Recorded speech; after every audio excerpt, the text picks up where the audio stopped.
My name is Lorraine Bennett. I am 34 years old, and there was a time when my own family stripped me of my life, my home, and every dream I had worked for. They laughed as I stood broken with nothing left, but they had no idea how far I would go to take it all back. I still remember the day the locks on my own front door were changed. It was the house I'd spent years renovating, late nights sanding floors, painting walls until my hands ached, pouring every spare dollar into making it a home. But when I came back after work, a bright red notice of sale was nailed to the door, and my family, my own blood, were inside drinking champagne as though they'd earned it. "Don't take it personally, Lorraine," my cousin Matthew had smirked from the window. "You were too weak to keep it. We just stepped in." Too weak. The words stung like acid. If you're watching this, drop a comment, hit like and subscribe. The betrayal didn't come out of nowhere. It was years in the making. My parents, Robert and Elaine, had always favored Matthew and his sister, Caroline. They weren't even my siblings, just cousins who drifted into our lives after their parents passed. But to my mother, they became replacements for me. Dad worked construction jobs that wore down his body, yet he still found time to remind me how ungrateful I was for not being more like Caroline. Charming, effortless, adored. Mom lived for appearances. She paraded Matthew around at church socials, introducing him as the son I never had, while I stood in the shadows, the difficult one. I was the one who worked. I was the one who saved. I was the one who built something from scratch. And still, they took it all. I think back to a winter night when I was 17. Snow piled against the windows as we sat around the fireplace. I had just earned a scholarship letter for college, clutching it like it was my golden ticket. Mom's eyes skimmed it once before she tossed it on the table. "That's nice, honey," she said, her voice flat. Moments later, Caroline announced she was joining a local beauty pageant, and Mom leapt up to hug her, tears in her eyes, calling her our shining star. I sat there in silence, the scholarship letter burning in my lap, invisible. That memory haunted me as I stood outside my own stolen home. The laughter spilling from inside, the glint of wine glasses clinking together. It was the same message all over again. "You don't matter, Lorraine." But something broke that day. Or maybe it snapped back into place. I refused to disappear quietly. I moved into a tiny one-bedroom on the edge of town. The walls smelled of mildew, the heater rattled like it might give out any second, but it was mine. I stared at those peeling walls night after night and made myself a promise. I would rise from this. And when I did, I'd take back everything they stole, piece by piece, until they had nothing left. It wasn't anger that kept me awake. It was cold fury. I started planning. They thought I was powerless. They thought I was done. But I had patience. I had proof. I had fire. And soon, they'd realize that the woman they threw away was the same woman who would destroy the empire they'd built on my back. The first move I made would seem small, almost invisible. But it was enough to start the chain reaction. And once it began, there would be no stopping it. The first move I made wasn't loud, wasn't dramatic. It was a whisper, a shadow, a shift in the wind they didn't notice because people like them never look down. I started with paperwork. See, when they took my house, they thought it was over. What they didn't know was that I had copies of every receipt, every signed agreement, every email that proved they manipulated me into signing over the deed under false pretenses. They'd used a family attorney, someone Mom swore was just helping, but I knew better. I'd signed documents in that kitchen with Caroline hovering behind me, her manicured finger pointing at the line, her sweet voice saying, "It's just a temporary transfer, Lorraine. We'll help with the mortgage." And like a fool, I trusted them. But no. I turned every page into a weapon. I filed complaints with the housing authority. I contacted 3 different lawyers, walking into their offices with binders full of evidence. Most didn't believe me at first. I saw it in their eyes, that flicker of doubt. A family betrayal this severe? Sounded like fiction. But when I slid the proof across their desks, their expressions shifted. "You might actually have a case here," one finally admitted, his brows lifting. For the first time in months, I felt the ground beneath my feet steady. Meanwhile, I kept my distance. I didn't call, didn't beg, didn't confront. Silence unnerved them more than any screaming match could. Matthew showed up at my apartment once. He leaned against the doorframe in a tailored coat, smirking. "You're really going to drag this into court? You'll lose, Lorraine. You always lose." I studied him, his arrogance, the way his cologne stung the air. Maybe, I said softly. But maybe not this time. He laughed as he walked away, but there was a tremor in his voice. Nights alone in that tiny apartment were the hardest. I'd lie awake, staring at the ceiling, the roar of traffic outside mixing with my thoughts. Doubt crept in sometimes, whispering that I was too small to fight them. And then the memories would come. Like when I was 24, working double shifts at the diner to save for that house. I'd come home exhausted, my shoes sticky with spilled soda, my hair smelling of grease. And there would be Mom, sipping wine on the porch, telling me I should smile more, because Caroline had just been invited to model in a boutique show. No one asked how my day was. No one cared that I could barely stand. That pain was fuel now. Weeks passed. My case gained traction. Investigators started asking questions.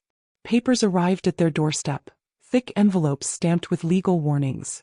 I heard through the grapevine that Caroline was furious, pacing around the stolen living room, shouting that I was ruining everything. Matthew tried to play it cool, but the cracks were showing. Mom called me one night, her voice dripping with false sweetness. "Lorraine, darling, this is all a misunderstanding. We're family. Let's not air our dirty laundry in front of strangers."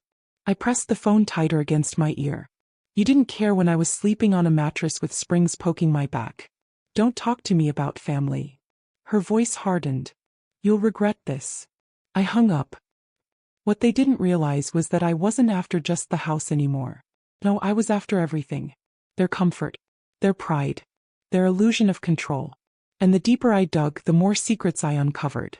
Secrets that could burn them to ash. The deeper I dug, the uglier it got. At first, I thought my fight was only about the house. But when I started combing through Matthew's and Caroline's finances, it became clear. They hadn't just stolen from me. They'd been siphoning money from my parents too, manipulating them with fake investments, empty promises, and guilt.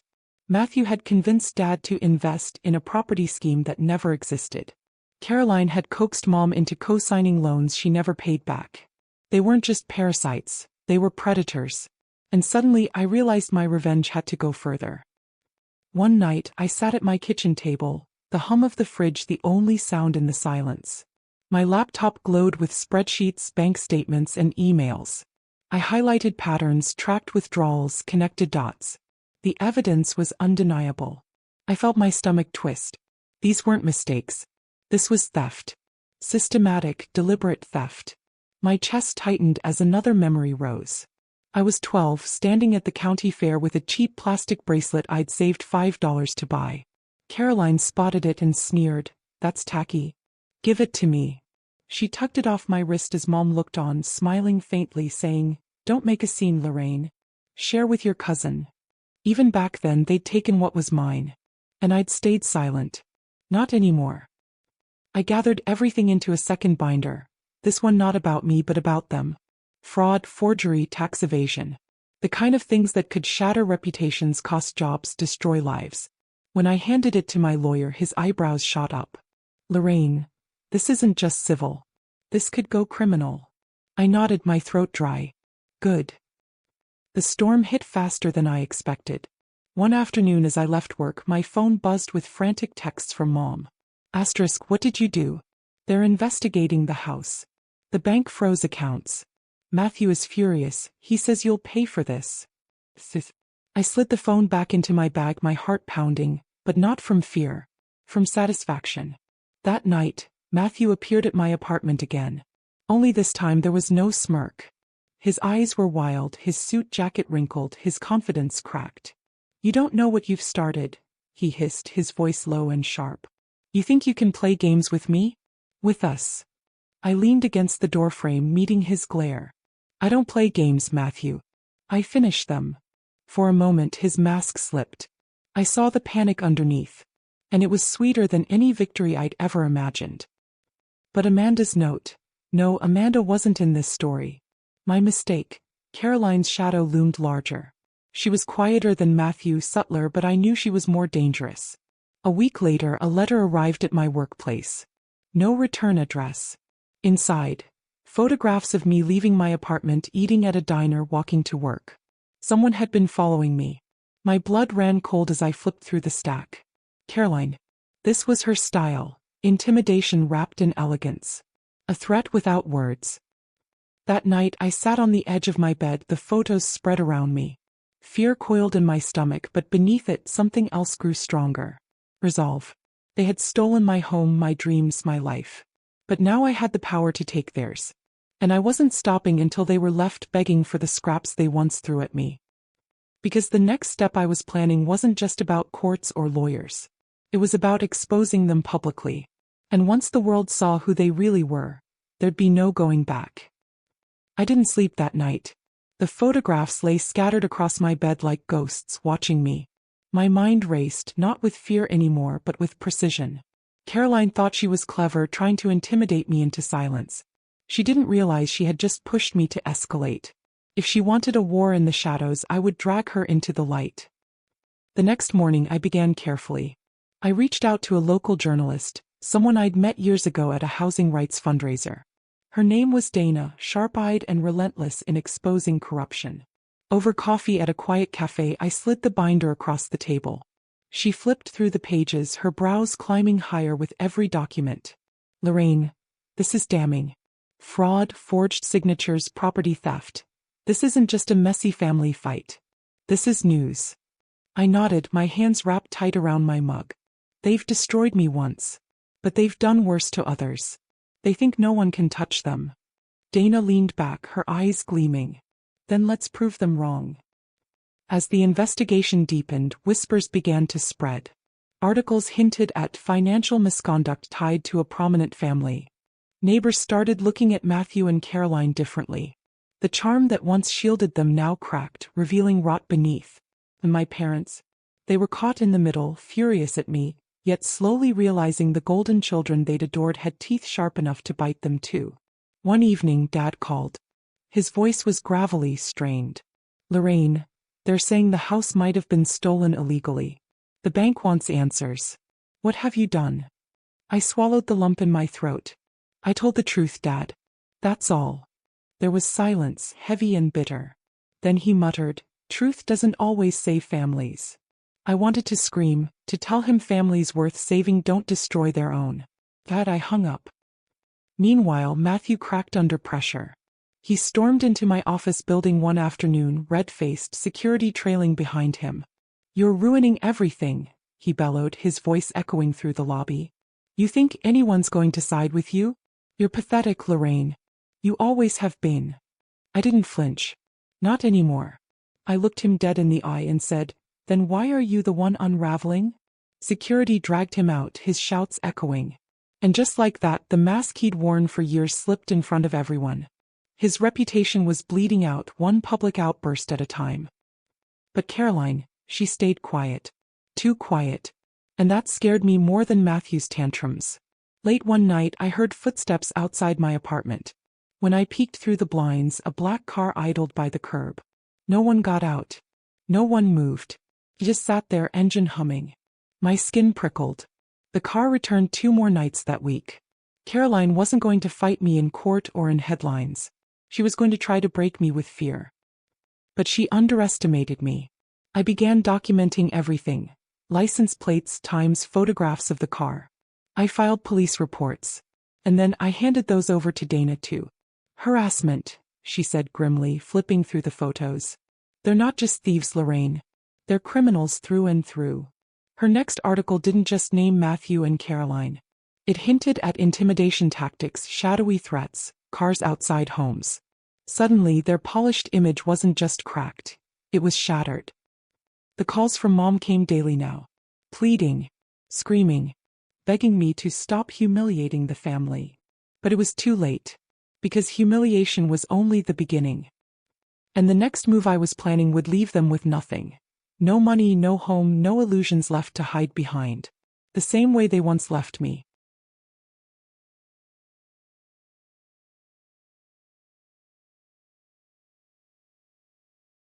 The fallout spread like wildfire. Dana's article hit the front page of the local paper. Matthew's face, once plastered across charity galas and networking events, was now tied to words like fraud and embezzlement. Caroline's name appeared in connection to shady loans and forged documents. Neighbors who used to smile at them now crossed the street. The whispers they once laughed at had turned into stares of disgust. And I walked to work with my head higher than I had in years. But exposure wasn't enough. Not yet. They had stolen my life, my home, my dreams. If I stopped here, they'd rebuild. They'd twist the story, spin it into a sob tale, and find new ways to claw back power. Well, I had to finish this. I turned my attention to their finances. Through public records, I discovered something delicious. Caroline and Matthew had used the house, my house, as collateral for loans they could never repay. The bank was already circling like vultures. All I had to do was push. With my lawyer's help, I filed a claim asserting that the transfer of my deed was fraudulent. The bank froze proceedings until the court could decide ownership. Overnight, the house that had been filled with their laughter turned into a prison they were fighting to hold on to. I still remember the night I drove past. The lights were blazing in every room. From outside, I saw Caroline pacing in the living room, wine glass trembling in her hand. Matthew sat slumped on the couch, his face buried in his palms. The sight should have made me sad. But instead, a cold satisfaction washed over me. This was only the beginning. Then came the court summons. They tried to fight me, of course. Their lawyer claimed I was bitter, jealous, vindictive. He painted Matthew and Caroline as loving cousins, who had only stepped in to help me manage my affairs. But the judge didn't buy it. Not with the mountain of evidence I had. Not with the witnesses Dana dug up. Neighbors who'd heard arguments. Old friends who knew how often Matthew bragged about outsmarting Lorraine. Each testimony was a nail in their coffin. Mom sat behind them in the courtroom, dabbing her eyes with a handkerchief. At one point her gaze met mine, filled with disappointment and anger. For a moment I almost faltered. Almost. But then I remembered every night I cried myself to sleep on that thin mattress, every time they told me I was nothing. And my resolve hardened. Dad never showed up at court. Maybe he was too ashamed. Or maybe finally he couldn't bear to look at what they'd become. The verdict came down like thunder. The deed transfer was invalid. The house was legally mine again. Matthew and Caroline were ordered to pay damages, their accounts under investigation for further fraud. I walked out of that courthouse into the sunlight, my chest swelling with something I hadn't felt in years. Victory. But even as I held the papers in my hands, I knew they wouldn't go quietly. People like them never did. That night I returned to the house. My house. The front lawn was littered with their belongings. Clothes in garbage bags, furniture dumped in a heap, a shattered photo frame glinting under the porch light. Matthew and Caroline stood there, screaming at each other, pointing fingers. When they saw me, their rage turned to something else. Desperation. Caroline's voice cracked as she shouted, "You can't just take everything from us." I stepped forward, my keys jingling in my hand, my voice steady. "I didn't take it. I took it back." The door closed behind me, their voices muffled, the house quiet once more. But I knew it wasn't over. Because people who've lost everything often have nothing left to lose. And that makes them dangerous. The house smelled the same as it had the day they stole it.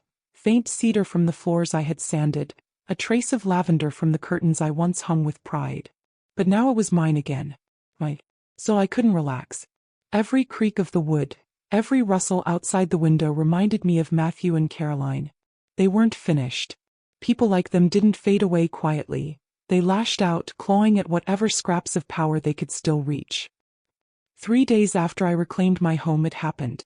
I was in the kitchen when I heard glass shatter at the back of the house. My heart slammed against my ribs. I grabbed the heavy flashlight from the counter and moved toward the sound. There by the broken window stood Matthew.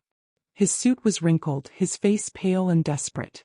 Behind him, Caroline lingered in the shadows, her eyes hollow, a half-empty wine bottle clutched in her hand. "This is still ours," Matthew hissed, his voice trembling. "You can't erase us, Lorraine. You can't just push us out like garbage." I raised the flashlight, steadying my hands. "It was never yours. You stole it. And now it's over." Caroline staggered forward, her laugh brittle. "Over? You think people like us just disappear? You think you've won because of some papers?" Her words slurred, but her eyes glowed with venom.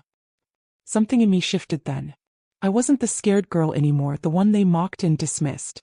I wasn't their victim. "I don't think I've won," I said quietly. "I know I have." With one swift motion, I hit the panic button on the security system I'd had installed the day I moved back. Sirens blared, red lights flashing through the night. Matthew flinched. Caroline froze. Within minutes, the police arrived. The officers recognized their names instantly. By then, their faces had been plastered across every news outlet. Handcuffs glinted in the flashing lights as they were dragged away, shouting, spitting, swearing vengeance. But this time no one listened. I stood on the porch watching the squad car disappear down the street. My knees shook, but my heart felt lighter than it ever had before. For the first time in decades, the chains were gone. The next weeks unfolded like a slow sunrise. The courts finalized my ownership. Matthew and Caroline faced charges not just for fraud, but for trespassing, harassment, and financial crimes that could keep them buried in trials for years. Mom stopped calling. Her silence was louder than her words had ever been. Dad sent one letter, short, shaky, an apology scribbled in fading ink. I read it once, folded it, and tucked it away. Forgiveness wasn't something I owed. I focused instead on the life I had fought to reclaim. I repainted the walls, bright colors replacing the dull tones they had left. I planted roses in the yard, their blooms defiantly red against the soil. Each change was a reclamation, a reminder that I had survived. On quiet evenings, I'd sit by the fireplace and let myself remember everything. The nights of hunger, the betrayals, the laughter through closed doors. But instead of breaking me, those memories sharpened me. Because I hadn't just survived betrayal. I had conquered it. If you're watching this, have you ever faced betrayal? Share your story in the comments. And don't forget to subscribe. One last time I walked through the house in silence. Every corner, every shadow, every creak whispered the same truth. They had stolen everything once. But I had taken it all back. And now they were the ones left with nothing. Revenge is the sweetest justice.